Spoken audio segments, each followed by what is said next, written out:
En Tunisie, il y avait eu deux slogans au départ. Deux slogans centraux de cette révolution.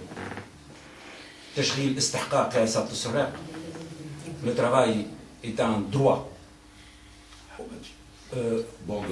Bande de voleurs. Ça, c'est un premier slogan. Le deuxième slogan, c'était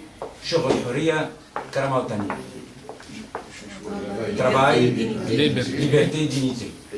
C'est les deux grands slogans qui ont été secondés par le peuple tunisien. Le peuple les dégage.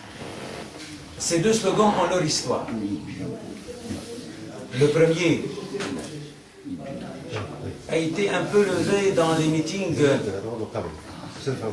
de l'UGTT lorsque les gens défendaient le droit à la retraite. Il y avait en Tunisie un projet qui voulait que la retraite aille jusqu'à 65 ans. Elle est actuellement à 60 ans. Les gens ont levé ce slogan, le droit à la retraite à 60 ans, bande de voleurs. Cet esprit de bande de voleurs qui revient ici, mais en rapport avec le travail.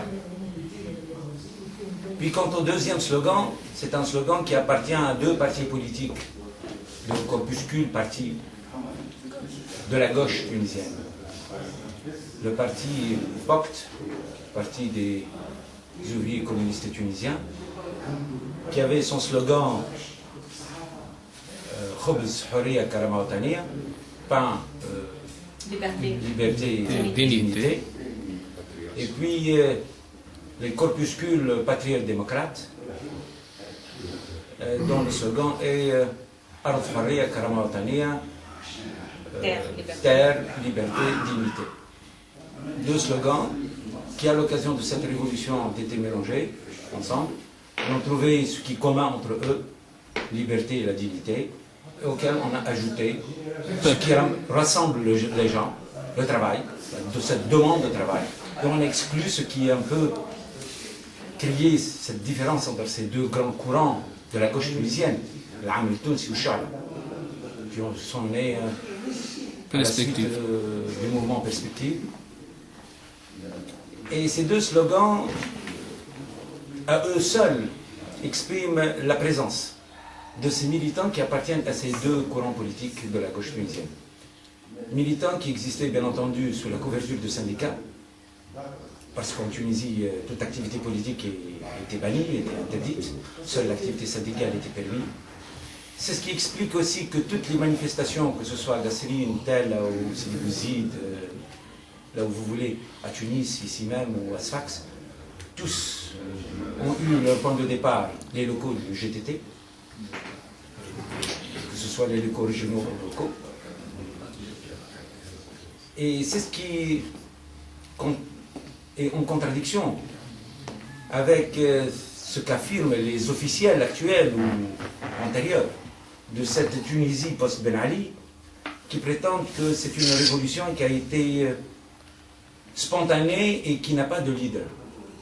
C'est une révolution comme toutes les révolutions, qui n'a pas un seul leader, mais qui en a plusieurs. Je pense qu'il n'y a pas une révolution qui a un seul leader. Ça n'existe pas dans l'histoire.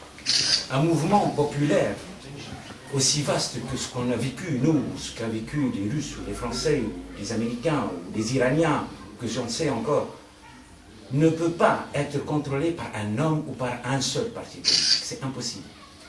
Les peuples sont toujours divers et multiples. Et il faut une alliance de plusieurs forces pour pouvoir soulever et guider un peuple entier. C'est ce qui s'est passé en Tunisie. Il est vrai que c'est une révolution qui a été surtout marquée par les forces de la gauche tunisienne, mais la gauche tunisienne, il faut l'entendre, non pas marxiste uniquement, mais aussi nationaliste, disons, et progressiste aussi.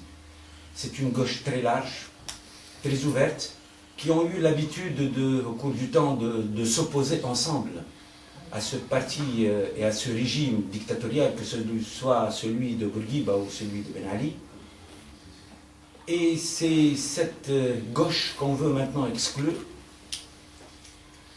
Et moi j'ai une peur, que je sens maintenant, et que je vois quelque chose qui se dessine et qui rappelle un peu l'alliance qui s'est opérée en Égypte à l'occasion du référendum Le référendum en Égypte, il a été soutenu, le oui, il a été soutenu par une coalition formée par l'ancien parti du pouvoir, le Rassemblement nationaliste, je crois, et les frères musulmans. Tous les deux, je ne sais pas si c'est une alliance objective ou c'est une alliance tactique, politique, tous les deux ont appelé à voter oui.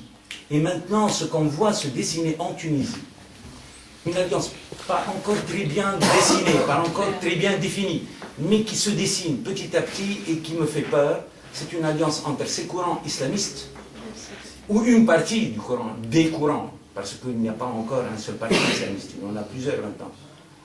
Une partie du courant islamiste et l'ancien RCD, et qui cherchent par leur alliance à écarter la gauche, à écarter les forces progressistes et à tenir là-bas.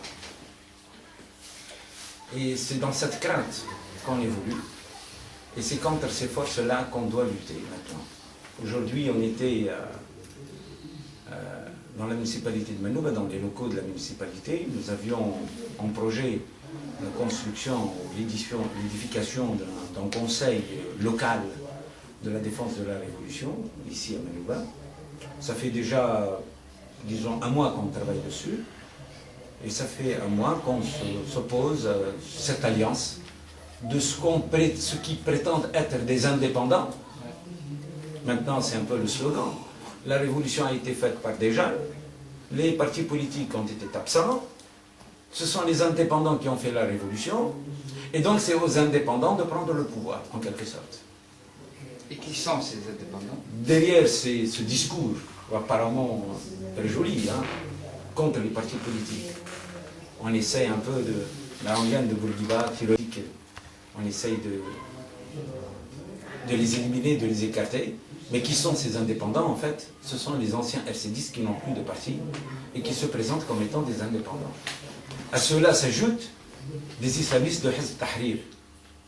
C'est la fraction la plus extrême, la plus à droite des islamistes. L'extrême droite.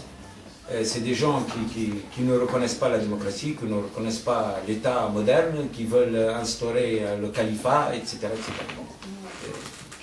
Ces gens-là, ce sont eux qui étaient ici et qui ont voulu imposer, caricature des choses, une soi-disant démocratie directe. Ils veulent que les membres de ce conseil soient des gens élus par le peuple. Lorsqu'on parle d'élection, tout le monde est ravi. On aime bien, on est des démocrates, on aime l'élection. Mais dans quelles conditions, dans quel cadre, selon quelle loi,